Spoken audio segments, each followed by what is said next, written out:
भाई नमस्कार। अच्छा आपण शुभ नामटा अदित्य कुमार परिडा ओके कोड आसछन्ती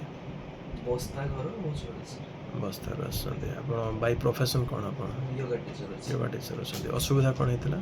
मोर L5 नर्व कम्प्रेस हेतला बैक पेन सिवियर होतला L5S1 आज्ञा ओके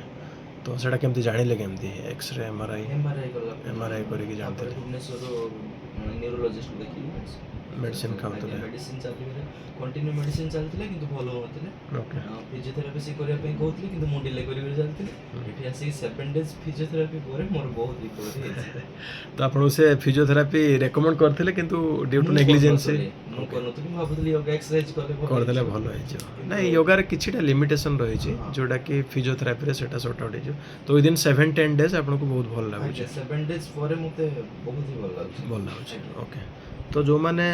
अफेक्टेड अछन्ती आपनकर भी किछि क्लाइंट बेस थिबो जेतो आपण योगा टीचर अछन्ती तांको आपण सजेशन कोन देबे निश्चित आसे पई कहबी जो माने योगा रे करिवे ता सहित भी फिजियोथेरापी ऐड करिया पई कहबी आमे कोन करू ना एज डॉक्टर बा एज योगा थेरापिस्ट मु भी जण योगा थेरापिस्ट अछि आमे कोन को योगाटा होछि प्रिवेंटिव हेल्थ केयर और फिजियोथेरापीटा होछि क्यूरेटिव हेल्थ केयर ओके तो तारी ऊपर फोकस करंतु आपण जो माने योगा रे भी जो केसेस आपण भलो करि पर नांदे आपण से मानको रेकमेंड करंतु अन्य लोगों को भी those are suffering from joint pain और पैरालिसिस तांको फिजियोथेरापी रेकमेंड करंतु थैंक यू